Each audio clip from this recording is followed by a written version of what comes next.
Jemaat Maha Tuhan, terpujilah Tuhan Allah yang melakukan perbuatan ajaib dalam hidup ini. Dialah yang harus ditinggikan, dimuliakan, dan bahkan diceritakan oleh semua orang melalui firman-Nya. Untuk itu, kita butuh firman Tuhan. Mari bersama membaca dan merenungkan bacaan MTPJ Gemim tanggal 10 sampai 16 April 2022 yang dibaca dari Injil Lukas 23 ayat 33 sampai 43. Sebelum itu mari berdoa. Ya Bapa, tuntunlah kami untuk mengerti, memahami firman-Mu yang akan kami baca renungkan saat ini. Dan biar kami menemukan kehendak Tuhan, dan kehendak Tuhan itu jugalah yang kami lakukan di hidup ini. Berkati semua yang mengikuti pelayanan ini.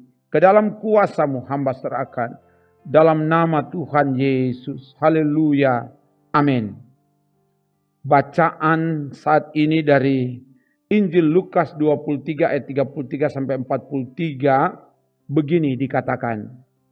Ketika mereka sampai di tempat yang bernama Tengkorak, mereka menyalibkan Yesus di situ dan juga kedua orang penjahat itu, yang seorang di sebelah kanannya dan yang lain di sebelah kirinya. Yesus berkata, "Ya Bapa, ampunilah mereka sebab mereka tidak tahu apa yang mereka perbuat." Dan mereka membuang undi untuk membagi pakaiannya. Orang banyak berdiri di situ dan melihat semuanya. Pemimpin-pemimpin mengejek dia, katanya, "Orang lain ia selamatkan, biarlah sekarang ia menyelamatkan dirinya sendiri. Jika ia adalah Mesias, orang yang dipilih Allah." Juga prajurit-prajurit mengolok-olokkan dia. Mereka mengunjukkan anggur asam kepadanya dan berkata, "Jika engkau adalah raja orang Yahudi, selamatkanlah dirimu." Ada juga tulisan di atas kepalanya, "Inilah raja orang Yahudi." Seorang dari penjahat yang digantung itu menghujat dia, katanya, "Bukankah engkau adalah Kristus? Selamatkanlah dirimu dan kami." Tetapi yang seorang menegur dia, katanya, "Tidakkah engkau takut juga tidak kepada Allah, sedang engkau menerima hukuman yang sama? Kita memang selayaknya dihukum, sebab kita menerima balasan yang setimpal dengan perbuatan kita. Tetapi orang ini tidak berbuat sesuatu yang salah." Lalu ia berkata, "Yesus, ingatlah akan aku apabila engkau datang sebagai raja." Kata Yesus kepadanya, "Aku berkata kepadamu, sesungguhnya hari ini juga engkau akan ada bersama-sama dengan aku di dalam Firdaus." Demikian bagian firman. Jemaat Maha Tuhan, bagian firman ini memberitakan tentang peristiwa di sekitar penyaliban Yesus. Imam-imam kepala-kepala pengawal bait Allah, ahli-ahli Taurat, para tua-tua dan sejumlah besar bangsa Yahudi mengikuti Yesus untuk disalibkan. Itu nanti dibaca di Injil Lukas pasal 22 ayat 52 ayat 66 dan juga pasal 23 ayat 27. Mereka sampai di tempat yang bernama Tengkorak. Bahasa Latin dari Tengkorak ini adalah Kalvari. Kalau dalam bahasa Aram, Golgota.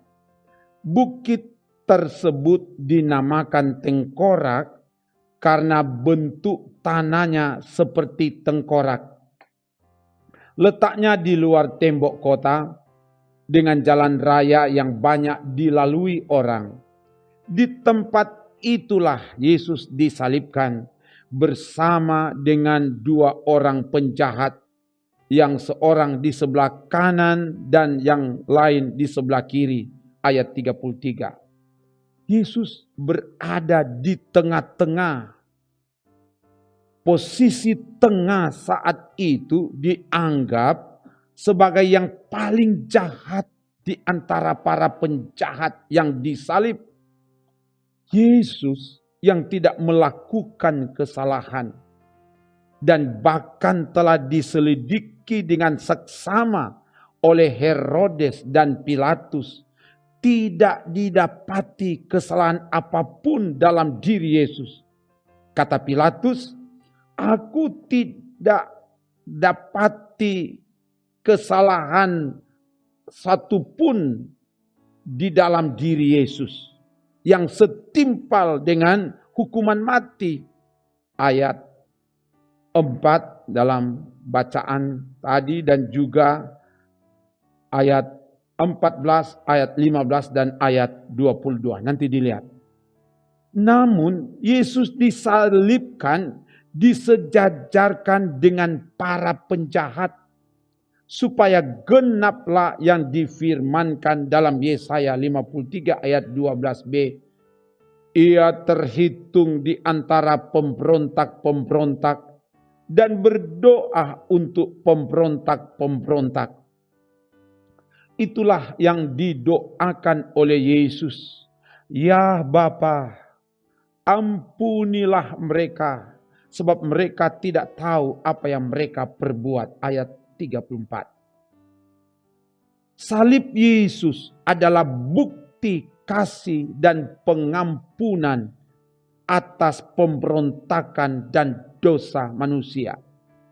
Demikianlah Yesus disalibkan di antara pemberontak, di antara para penjahat, sekalipun ia adalah benar, supaya kita yang adalah pemberontak, yang adalah penjahat, diampuni dan dibenarkan oleh Allah.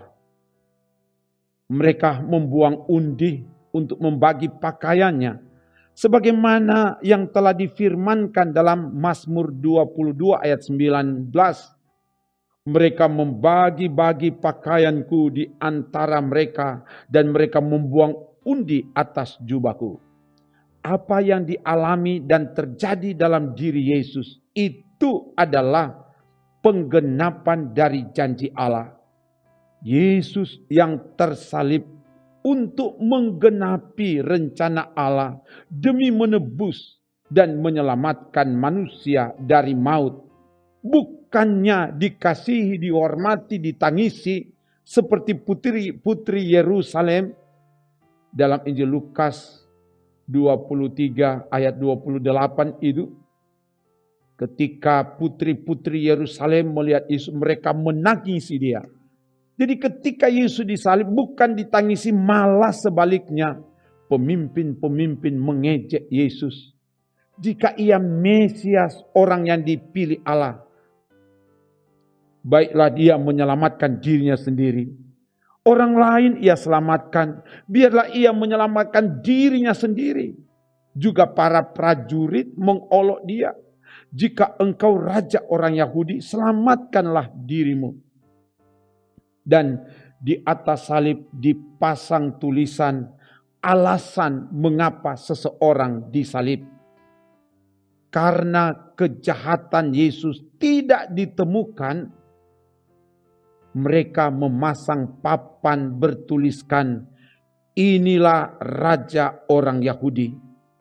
Mereka memberikan anggur asam kepada Yesus. Dilihat di ayat 35 sampai ayat 38 itu.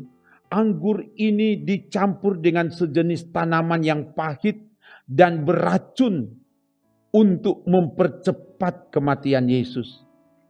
Dan bahkan seorang dari penjahat menghujat Yesus, tetapi yang seorang menegur dia, "Tidakkah engkau takut kepada Allah? Kita memang layak dihukum setimpal dengan perbuatan kita." Tetapi Yesus tidak berbuat sesuatu yang salah. Lalu ia berkata, "Yesus, ingatlah akan aku apabila engkau datang sebagai raja." Kata Yesus kepada yang di sebelah kanannya, Aku berkata kepadamu, sesungguhnya hari ini juga engkau akan ada bersama-sama dengan aku dalam Firdaus. Ayat 39 sampai 43. Orang ini imannya diterima dan kepadanya dijanjikan tempatnya di Firdaus.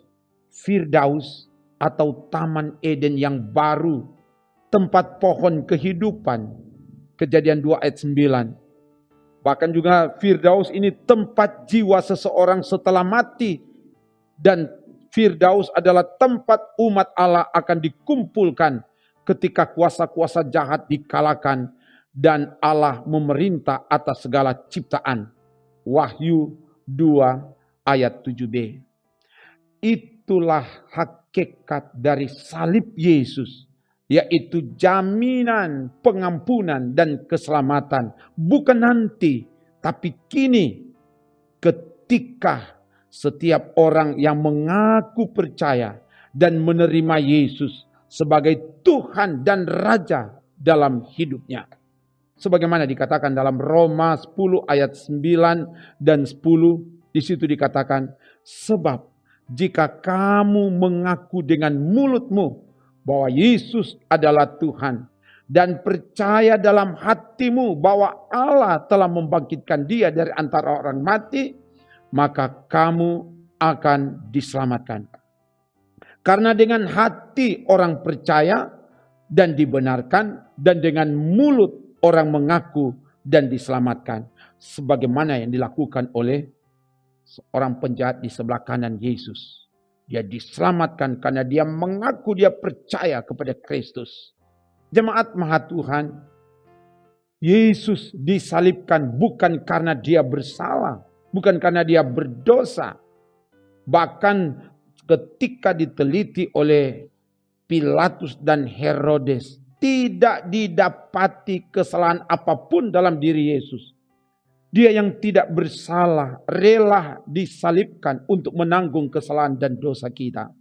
Dosa dunia ini. Dia disalibkan di antara penjahat sekalipun ia benar.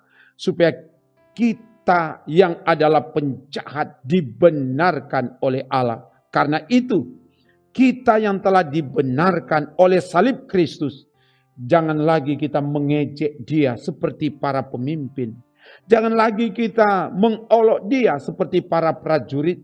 Dan janganlah kita menghujat dia seperti penjahat di sebelah kirinya. Melainkan hendaklah kita datang pada kesadaran bahwa kita adalah orang yang pantas dihukum setimpal dengan perbuatan kita. Kita adalah orang yang harus disalibkan. Tapi Yesus telah menggantikan kita. Dituntut kepada kita adalah mengaku percaya dan menerima Yesus dalam hidup ini. Seperti seorang penjahat yang ada di sebelah kanan Yesus. Sehingga kita akan memiliki kehidupan di dalam Firdaus Allah. Selanjutnya, kita adalah orang yang telah diampuni oleh Allah Bapa melalui dan di dalam salib Yesus. Karena itu, hendaklah kita saling mengampuni. Sebagaimana doa Yesus, ya Bapa, ampunilah mereka, sebab mereka tidak tahu apa yang mereka perbuat. Kiranya ini yang akan kita tindak lanjuti dalam hidup ini. Mulai dari dalam keluarga, suami, istri, orang tua, anak, pelayan dengan pelayan, pelayan dengan anggota jamaat. Mari kita saling mengampuni. Gereja kita baru selesai melaksanakan pemilihan. Biarlah kita menerima itu dengan iman, sehingga tidak ada yang saling memusuhi satu dengan yang lain. Kalau toh ada kesalahan-kesalahan yang dilakukan, mari kita saling mengampuni. Sebab Allah Bapa di dalam Yesus Kristus melalui salibnya, Dia telah mengampuni kita. Dan selanjutnya, belajar dari kebenaran firman ini, hendaklah kita taat pada rencana dan kehendak Allah. walau harus menanggung derita, menanggung ejekan, fitnahan, Tuhanlah yang akan menolong dan memberi kemenangan kepada kita. Maka terpujilah nama Tuhan. Haleluya. Amin. Mari berdoa. Terima kasih Bapa, firman telah diberitakan. Biar ini memperkaya kami dalam mempersiapkan pelayanan yang Engkau ada percayakan kepada kami. Dan untuk itu semua yang mengikuti pelayanan firman ini biar diberkati oleh Tuhan. Dan bahkan juga tim multimedia dari Gemim Bukit Moria Rike Manado ini diberkati. Semua perangkat pelayan, seluruh anggota jemaat, dan bahkan juga masyarakat dan pemimpin-pemimpin yang ada, semua diberkati. Terpuji namamu Bapa, dalam nama Tuhan Yesus. Haleluya. Amin. Demikian pelayanan firman, salut dan bangga. Saudara tetap setia mengikuti pelayanan firman, menjabarkan trilogi pembangunan jemaat Gemim dari Bukit Moria Rike Manado. Ikutilah terus. Mari kita saling melengkapi supaya kita semakin bertumbuh, semakin berakar, dan semakin berbuah di dalam Tuhan. Amin. Trims. Jangan lupa subscribe channel Gemim Bukit Moria Rike.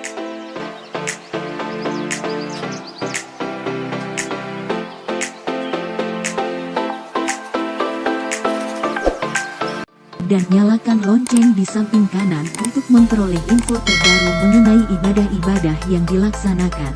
Salam sehat. Tuhan Yesus memberkati kita semua.